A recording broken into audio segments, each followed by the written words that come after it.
Hey beach diver fans, welcome back to another episode of our Gear Maintenance Clinic. Today it's time for us to talk about BCDs, buoyancy compensation devices. We've already talked about tanks, we've talked about regulators. Now we're going to talk about one of the most important pieces of equipment that we now currently use, and that buoyancy compensation device, that BCD, is a very personal item to most of us divers. It hasn't always been a part of our diving kit. In fact, the BCD as it now exists has really only been around for about 25, maybe 30 years at the most. Before that, in fact, right at the beginning, we basically just used a harness to which we affixed the tank. It sat against our back, the web straps held it on there, and we put on our mask fins, jumped in and swam around. A lot of times we might have used a little bit of weight, put some weight on there to adjust our buoyancy in that respect, and sometimes our buoyancy was a factor of a balance between those weights and our wetsuit, and of course the air in our lungs. After a while we started to wear a type of a buoyancy device on our belts which looked like a balloon. Most of the time it had a tube that you could blow into and inflate it that way to give yourself a little bit of buoyancy, but most of the time we kept that for emergency uses or if we were at the surface and needed some buoyancy to stay up there. In fact, a lot of those had a CO2 cartridge on it so that if you were at the surface and you were too weak to inflate it or were in an extreme situation, you could just pull a lanyard, it would fire that CO2 capsule, inflate the buoyancy device, and you'd be floating on the surface. Hey, that was all we had at the time, and it worked okay, but we needed something better. Eventually, we went to what we often refer to as a Mae West. It sort of looked like a life preserver. It was actually a throwback to what the military used, and pilots used these a lot, and then it was used in other cases as well. In this case, we've added a inflator tube for the diver's purposes. This is a more advanced one because it's got a power inflator attached to it, but also the manual oral inflator on there. It would simply strap on. It was a little bit awkward, so you've already got that tank strapped on there, or you're going to put it on next, and then you would put this on, and then you put this around your waist. So it's sort of loose and floppy. It wasn't very comfortable to wear, but again, it was better than just having that little balloon on our waist belt. And this one also has a CO2 cartridge, and you would pull that lanyard, it would fire, this would inflate quickly. So you can see where the danger would be to most scuba divers that might be at depth and either inadvertently pulled this or somehow this got yanked on, and that CO2 cartridge would fire, inflate the BCD, and boy, you've really got a buoyancy issue at that time. So that's what we used up even through the 70s and into the 80s, and then we started to see what we call the BCD of today. This is a pretty standard one. You'll be familiar with this style. This is a jacket style BCD where the buoyancy compartment comes around, wraps around you like a jacket. Again, its primary purpose in the past was to strap that tank on there and hold it to your back. So that's there. And then the BCD device itself acts as the webbing or the straps that goes around you, holds it to you. And then according to the style or the manufacturer brand that you've got, you might have some extra accessories like removable weight pockets and pockets here that you can put stuff in, and then extra D-rings that you can attach items to, and then this one in the back has trim pockets. You could put some additional weights back in here. So this is probably most familiar to divers. You might have started out with this in your open water class, and yet many of you have graduated to a rear inflate or wing back style, which looks more like this. Okay, this is somewhat of a hybrid, although it is primarily with the inflation just in the back. It's got the straps and other things which come around. It feels a little bit more streamlined when you wear something like this because you don't have that large buoyancy compartment coming around to the sides. And a lot of divers prefer this because of that streamlined effect. And also they like the extra features that are in here in terms of the removable weight pockets and so on. Those that go into tech diving go with the back plate and the wing and just the webbing. And that has its applications, and it really has its place and purpose too. But this is what most divers go to. The reason that most beginning divers don't start with this one is when this back inflates, it tends to pitch the diver forward when on the surface of the water. So it works really well underneath because it's going to hold you in a more horizontal position. But on the surface, it freaks some divers out because it pitches you forward, and you have to compensate by arching your back and lying on top of the buoyancy compartment and just floating that way. It's a lot easier to do that. So people are more familiar with the jacket style, and so that's what we'll talk about right at first. So taking care of your BCD, it's not all that hard. You've learned the rudiments of that probably in your open water instruction in terms of rinsing it off. You always rinse off your gear after a dive, even a freshwater dive, but it's particularly important to rinse it off after saltwater dives. You know, saltwater, it's got its advantages, but I'll tell you what, it can tear up your gear like you wouldn't believe. It doesn't just leave a crust of salt and minerals on the outside if you leave it sitting around. You've got salt buildup and salt crystals inside which can accumulate, and they can actually get to the size of sand spurs. If you're familiar with those out in the Florida lawn, you've got a sand spur which really hurts to step on. It's got some sharp edges to it. You'll get that with some of these salt crystals inside. It's inconvenient to have it inside the pouches or the pockets. It's devastating to have it inside the buoyancy compartment because in time it's going to cut through that buoyancy channel, and then you've got a leaky BCD. Once you have a leaky BCD, in most respects it's not repairable. People bring their BCDs into the shops all the time. They've got a hole in the buoyancy compartment, they've got a broken flange or something like that. 99 times out of 100 it is not repairable. Okay, you really can't get inside to put a patch inside. So if you're going to patch it at all, it tends to be on the outside, and it's really hard to keep a patch that's going to be constantly exposed to the water on the outside to keep it from blowing back off. So you want to be careful to rinse out your gear and make sure that you're not adding more difficulty to your process by causing the salt crystals to build up. A good solid rinse all across the outside. I put mine in a soak tub, fresh water. I let it soak sometimes for an hour or so. I'll douse it up and down. I'll make sure that I get full water flow inside. If I've got a hose, I'll be just copiously just flushing this out completely. And then once I've gotten to that point, I'm going to make sure that I upend it. I release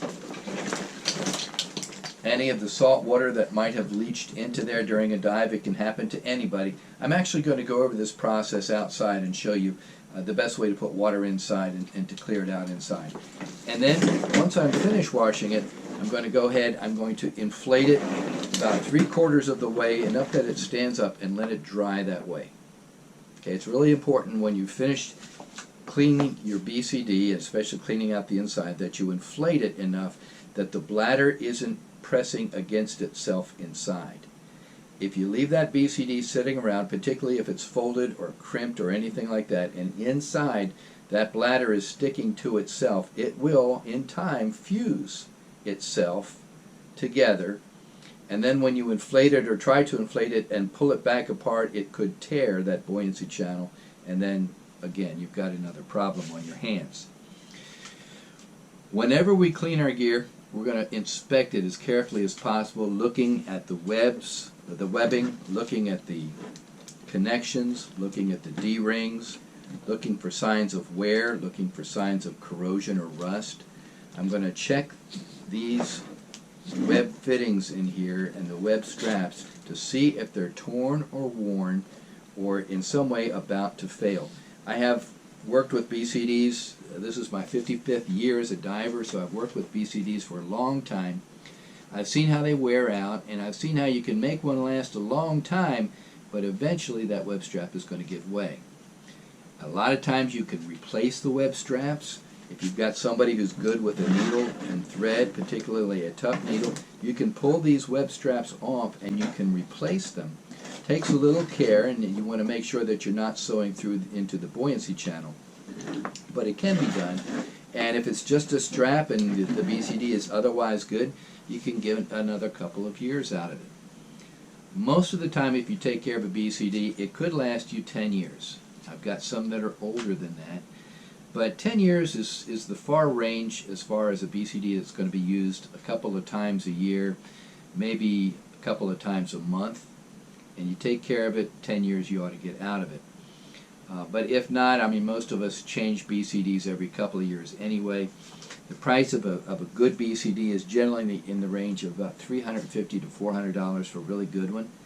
You could spend more and get more features, around $600 or $700 at this point, or you could go and buy the Cadillac, which is, I think, the Atomic, and I think that retails for about $1,500. It's a great BCD, got all kinds of great features on it, but you know, it's a lot more bang than most people need in terms of getting into the water. The features that are on there, really, there aren't many more features than you would normally have on a BCD. And again, when you buy your BCD, you're looking for the features and the fit before you consider the cost. In terms of features, like we talked about, like I said earlier, you've got D-rings. Sometimes you want more D-rings than not. You like to connect your gear to it. Small D-rings, large ones, even larger ones than this. When I'm inspecting my BCD prior to use and after use when I'm rinsing it, I take a look at my BCDs, the D-rings. Now this one, this plastic one, that could be an issue because there could be a break inside where the webbing is. For any reason at all. It might have been in the truck and somebody put a tank on top of it and cracked it. And what that means is eventually this is going to fall apart. This is going to pull away. And I don't want that to happen when particularly if I've got something that I value that's clipped to it down below. A lot of times these will fail if they're already broken or compromised in some way. When you are leaving the water, climbing back onto a boat, you're going up that boat ladder, that's when things generally fall off. If not, it probably fell off in the water and you'll never see it again. But that's why you want to check those plastic rings. The metal ones generally don't fail that much. I do want to check for corrosion, but generally they'll last forever. What I do check is where they're attached, because this point is a point of failure. Where that loop of webbing goes around it, that can get worn, and if it's worn enough, this can tear away. Particularly if you've been hooking your reel onto it that's connected to your dive flag and it's been getting constant friction like that. So just take a look at it. On the back, you want to make sure that the web belt which affixes your tank to the BCD is in good shape. It should be a little bit stiff. If it's not stiff, it's probably getting worn to the point where it might not be reliable. Okay, they only cost $14 or $15. They're really easy to replace. But make sure that it's not so worn that it's all loose and floppy. Make sure that the Velcro on it still connects and stays in place. Take a look and make sure, you've probably noticed this already, but make sure that your buckle is woven in the appropriate way. This is a particularly galling failure point for a lot of divers, and sadly most divers don't take the time to learn how to weave this buckle. It's not intuitive. This is not a user-friendly buckle to the point where you can say, oh, I know how to put that together. It's just like my belt buckle. It's not that way. There's only one way to put the strap through this buckle that's going to work. Any other way will not work. It might hold temporarily, but when you get in the water and you start your dive, somewhere during the dive that tank's going to get loose, this belt's going to come undone, and then you're going to have a situation to deal with. It's not a serious situation, but it's unnecessary because you can avoid it by just making sure that you put it together the right way. So unless you're confident that your buckle is woven in the right way, take it apart and make sure that it is. Oftentimes there's a chart inside the webbing or inside the BCD that shows you how to weave the web through the buckle. If not that, there might be some numbers on each of the slots which tell you put the first entry through there, the second one through there, and so on. If there aren't those two, you can always Google it. Just put in scuba tank buckle assembly, and this is what's going to come up. Watch the YouTube, practice it. This is what they're going to show you how to do. The first entry is right through there. Okay, right through that big connection. And then the second one comes right through the middle. Got that? The first one right through the base of the buckle. The second one right through the middle of the 3 slots. Now here's where a lot of people get things messed up. The next one is not this one at the end, but instead it's the one at the base. You're going to take the end of the strap and put it back in through there. It's going to come back on itself, and you're going to end up, this Velcro works really well, you're going to end up with a connection that looks a little bit like that. Exactly like that. This is where you're able to tighten that belt on the tank to get it nice and snug to the point where this cam buckle is going to engage and put some torque, some real tension there on that buckle. Then you're going to take that strap, put it through the final hole, pull it down, and affix it to itself. Okay, that's the best way to do it. That's the only way that it's going to stay. So again, that's not really a part of maintaining it, but you want to make sure that that is truly in place. In terms of doing the inspection, I always check if there's trim pockets. I take a look at the trim pockets and make sure they're not worn down here at the bottom. Personally, I tend to put hard weights in here. Soft weights would be better, but hard weights, of course, will wear away this pocket, and eventually it could just come apart at the seam, and then when I put that weight in there sometime during the dive, it might fall out and cause me a buoyancy issue. So I'm going to inspect it before I start my dive. I'm going to take a look at my weight pockets. So I'm going to pull them out. I do that anyway when I clean because I don't like to leave the weight pockets in there. It tends to cause some unnecessary wear and tear on the BCD itself. And I also tend to take the weights out of the pouch. Now, with most BCDs, you have sort of a plastic stiffener in this pocket. If you put hard weights in this pocket and you've got a plastic stiffener, it's going to break that plastic stiffener. It just happens that way. So if you've got a plastic stiffener in here, it's much better for you to take soft weight pockets or soft weight pouches and put those in there. Okay, soft weights, they've got the lead pellets inside. They're sewn into a nylon screen, and then you just place that inside. So that's going to be a little bit less damaging to your BCD pocket. It's going to cause it to last a little bit longer. However, I always take them out prior to cleaning because those lead pellets accumulate a lot of salt water and the minerals build up in there. So if I leave that in there, even if I rinse that pocket really, really well, those salt crystals and the other minerals, they don't have anywhere to go. So they just stay inside there. They're going to build up, and it's going to cause a problem for your weight pocket in time. So I take out those soft pouches, I rinse them separately, I let them dry as long as I can before reusing them. Okay, it's not as critical an issue if you use hard weights, but generally it's a good practice to take them out and rinse them when you do your maintenance. The reason why most of us leave our weights in the pocket and sometimes leave them in the BCD is because that's usually the one thing that we leave behind when we go out on the dive. So if this hasn't happened to you, it probably will one day, and it certainly happened to me. Where you get to the dive site, put your gear together, go to start your dive and realize you've left your weight pouches behind. So to avoid that, try to find some way of taking the pocket itself and putting it inside the pocket of the BCD, if not putting it back in its own pocket altogether. Don't store them separate from the BCD. You want to dry them outside of the BCD, but once they're dry, stick them inside the BCD so you won't be walking off and forgetting those.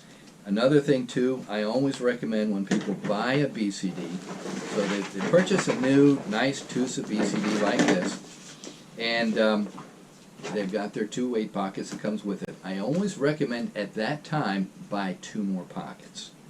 Okay, while the BCD is new and these pockets are readily available, buy 2 more. It's not a matter of if you're ever going to lose a weight pocket, it's probably a matter of when. One thing or another can occur, it falls out, it's gone, you don't find it, it's non-recoverable, and now you have to say, wow, how am I going to find another weight pocket? I can't dive until I find one. Well, we all know that you can dive by taking your weights and putting them in the regular pocket anyway, or putting on a weight belt. But why go to that problem? Just buy another pair ahead of time, and if you lose one, now you've got 3. You've got 2 plus a spare. Okay, just something to think about. They're not that expensive, especially when a BCD is new and they're readily available. Go ahead and spend the extra $20 or $30 or even $40 and pick up another pair of weight pockets. You might be glad that you did one day. I hope that you're not, but you will be glad. Like I said, in a minute I'm going to show you exactly what you need to do to really rinse this out properly. But once you've done that, you want to take a good inspection of your different parts. You want to check your valves here to make sure they're in good operating condition. You should be able to pull it gently and feel it open. If it doesn't, that's an issue. Okay, now it's going to certainly maintain your buoyancy real well, but when you need to dump that air and you pull it and it's fused closed, that's going to be a problem for you. There is, although most people don't realize it, there is also a valve up in here. And you activate that by simply extending this away from the valve. As you pull it, there's a cord inside here. Sometimes it's a cable. It connects to the valve and it opens it up like that. Okay, and you'll see that the air vents out like that. So I'm going to take a look at that. I'm going to make sure everything's functioning. I'm going to look really carefully at my inflator. This is where most problems occur with the BCD. This power inflator button right here, because it's not rinsed properly, it causes a buildup of salt and minerals inside, sometimes sand, and it jams it to the point where it will either jam open or jam closed. If it gets jammed in the closed position, well, that's all right, because it's going to mean that you can't press it and cause any air to flow into the BCD. You're going to have to use your oral inflator, and you can get by that way. But if it jams open, then air is going to flow into your BCD continuously. It's going to cause a real buoyancy emergency, and you know it's going to continue until you disconnect that inflator hose, that low pressure hose, from the inflator and stop the air from going in. You can avoid that by flushing this properly. Now, I'm going to show you how to put water into the BCD under most circumstances, unless you have a special device like this. This is a great tool. I consider it one of the best inventions for scuba divers. It's simply a garden hose connector attached to a low pressure hose fitting. Are you with me? Are you thinking about where this is going to go? You're going to connect this to the garden hose. You're going to connect this to the inflator nipple of your BCD. And with the water turned on, you press your power inflator button and fresh water is going to flow through across that valve. It's going to flush it out, and it's also going to fill up your BCD. So that's the most that you could ask for, that you're going to get a good nice flush on that. Sometimes when I'm doing that, I'll keep that one open and I'll press this one a couple of times to get a good workover on both of those valves as that fresh water is flowing over it. Then I allow the fresh water to go into the BCD itself. I'll fill it up about a third of the way. I'll stop it.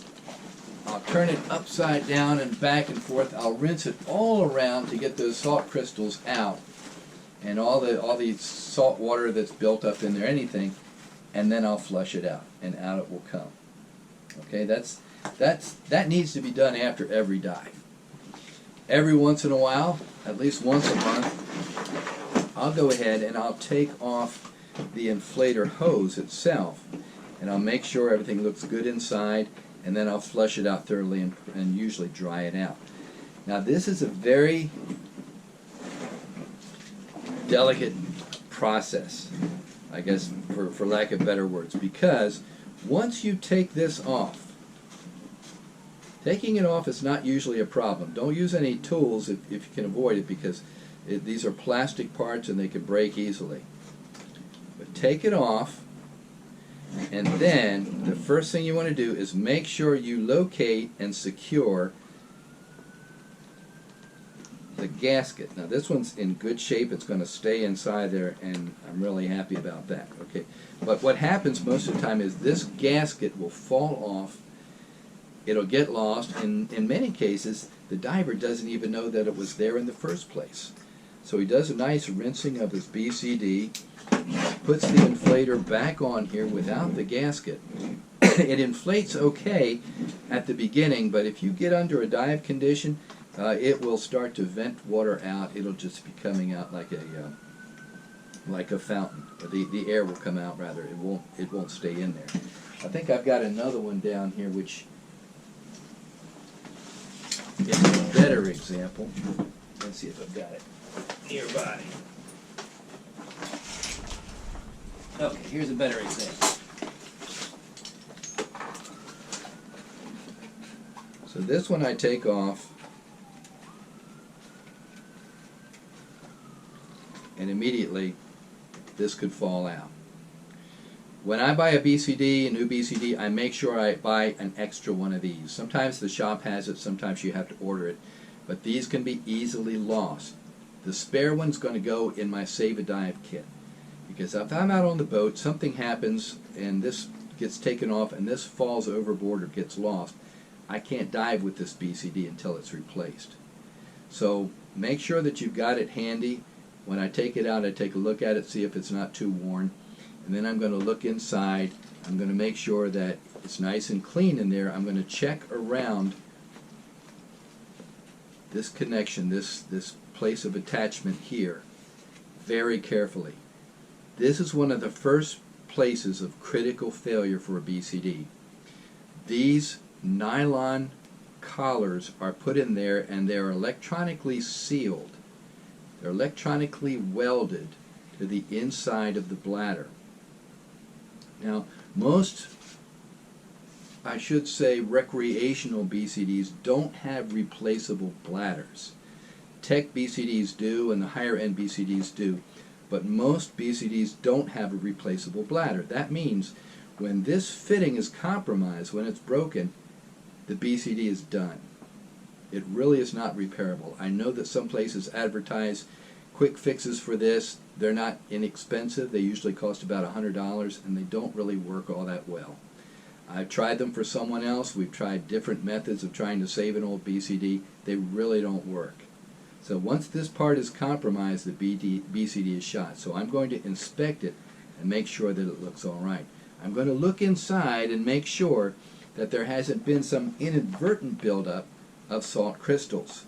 Now, I picked up this BCD in particular because I know that it wasn't well cared for when it was being used for a couple of months by someone else. They didn't rinse it out inside, and I want you to look very closely at some of the salt crystals that are built up in there. Now those are large, and it actually looks like a piece of broken glass. I pulled out some larger pieces earlier when I first took it apart. They're all sharp, sharp as glass, and they really don't dissolve right away, but that's salt, and it's inside.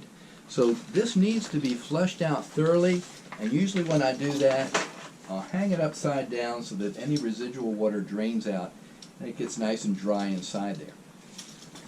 What I do with all my BCDs once a year is I flush them out with something that will kill any microorganisms that might build up inside.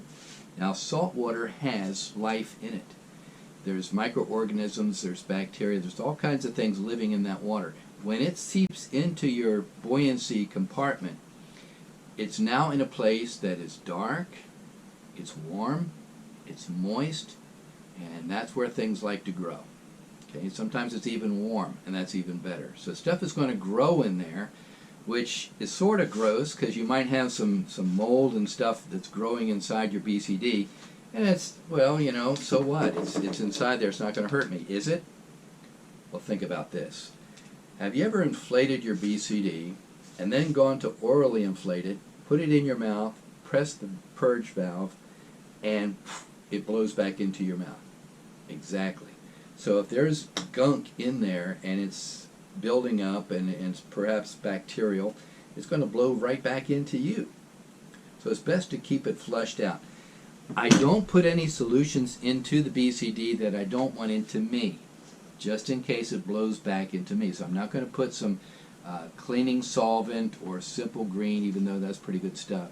I'm not going to put that in there. I'm going to put some type of mouthwash, antiseptic mouthwash, even that which has an alcohol base, because it's going to go in there, it's going to kill that life, and it's going to flush all out when I clean it out the next time around. I use mouthwash because if you remember the old Listerine commercial, kills germs that cause bad breath? Exactly. So you put about a capful or two in there, put some water, mix it around, dump it out, and then flush it once more with fresh water, and that's going to take care of things. Okay, so we're talking about a post-dive, post-cleaning inspection, making sure that everything's in good shape. I might check these screws, although these don't often fail. I don't want to see a whole lot of corrosion on them, and I'll check and make sure that the frame itself is in good shape. I mentioned checking the purge valves. They're not difficult to check at all. They're easy to take apart. There's going to be a spring in here. It's a stainless steel spring. It shouldn't be very much corroded, and it shouldn't be distorted. If either of those are true, sometimes you might even find it broken. It needs to be replaced. Now, it's simple enough to replace these. There's a little rubber gasket that you can peel away, and you can push this cord through there. It's knotted inside. You can push it through, cut the knot, pull this off. This ring will fall, or this spring will fall right out, and then put a replacement in there. If you can't buy this at your dive shop, you can order them online. It costs about $1, maybe $1.50, and then just put it in there. In fact, if I had an old BCD, I would probably replace these every 5 years or so. The shop isn't necessarily going to do that unless it is broken or unless you request that. So when you put your BCD in for its annual maintenance or maybe a biannual maintenance, they might replace it, they might not, but they probably won't unless you request it. Okay, so check that spring. Again, check the fitting, make sure that it's not compromised. Check inside for anything that's not clean, and then put it back together. Now, here's where you need to be very, very careful. For all of these nylon collars, the worst thing you can do is to cross-thread it. And it's very easy to cross-thread them unless you're careful about it. So you place the cap on there, you feel around to make sure it's square, and then you gently turn it in that clockwise direction. If it's hard to turn at all, you're doing it wrong. Do not force it. It needs to be easy to turn, otherwise you're probably cross-threading it, which means that when you get it on there fully, it's probably going to fall right off. Okay? So make sure that it's just a gentle turn as you put it on there. It should spin easily. It's a little bit easier to show you on this one here. I put that in place. I'm going to have I don't have my gasket in there right now. Let's put it in just to be realistic. Gasket's in. The hose is sitting in place. I'm trying to make sure that the nut is square on top of it, and now I start turning it gently. Notice with only one finger. That's how gently I want it to turn. Nice and easy, 2 fingers. I'm not holding it. I'm not using a tool to tighten it up, and easily it goes on there. It shouldn't be any force at all involved in tightening it all the way down. And once it's all the way down, just 2 finger tight. It doesn't need to be any tighter than that. If you try to really cinch it down, you're going to break that collar. And like I said, when you break that collar, this BCD is done. It's finished. You might have an older BCD that's got some fabric issues. It's wearing or ripping or tearing like this.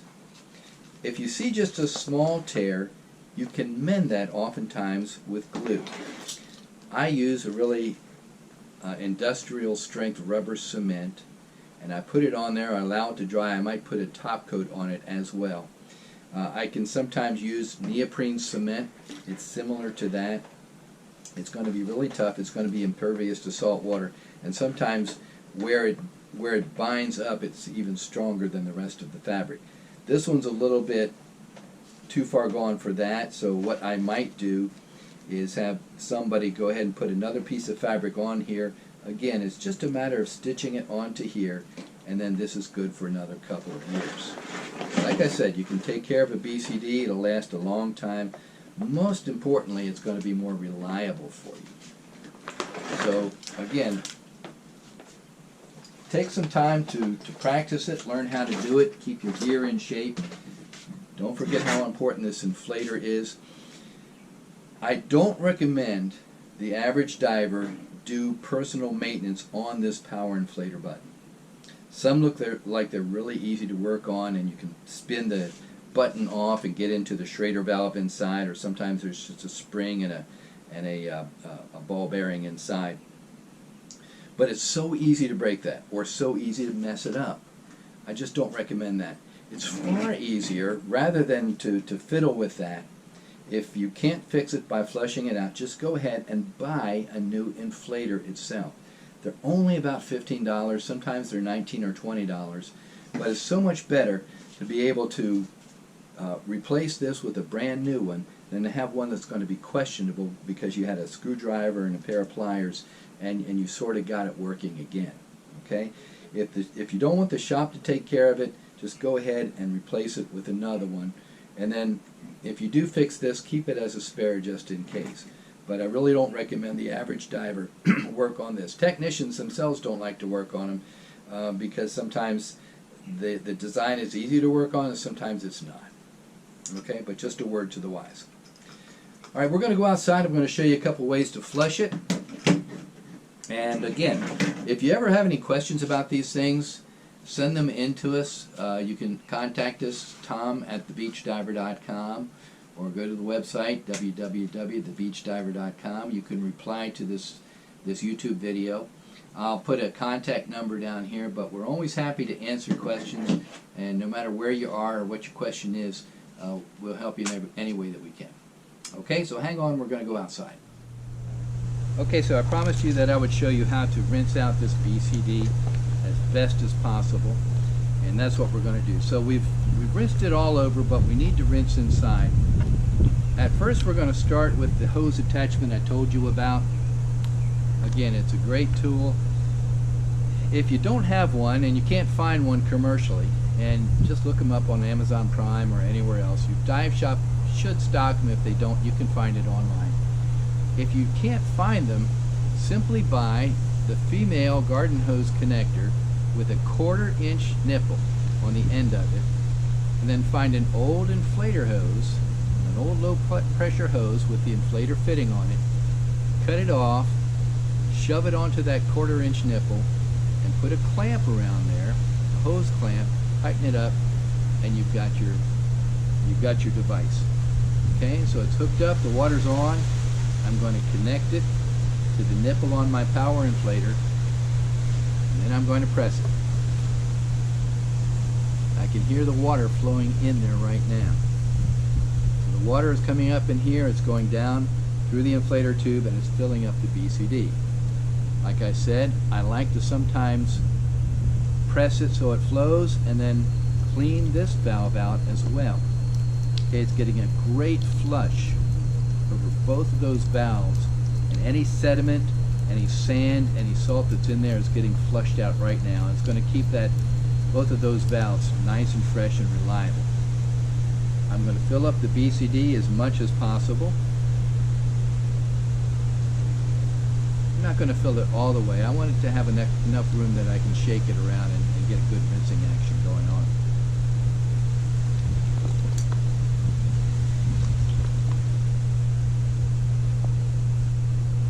And again, this is something that I do after every dive.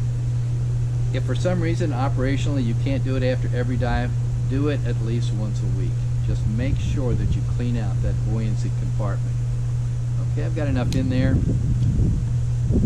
I'll disconnect it, and I'm going to shake it all around. Get into all the corners, all the channels, all the crevices. You can hear it swishing around again. Alright, now before I let it out, the inflator hose, I'm going to go down to this purge valve here, and I'm going to release that to give that a good flush as well. Just trying to get a good grip on it. So here I go. Look at that. Okay, that's giving a nice flush in there. This one only has one of those.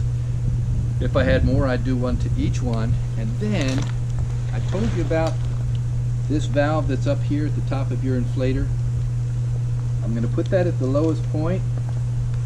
I'm going to hold it, and I'm going to pull this out as if I was wearing the BCD and needed to activate that valve. Look at that. Comes right out. Okay, that's clearing that channel out really well. And then finally, I'll empty the rest of it out.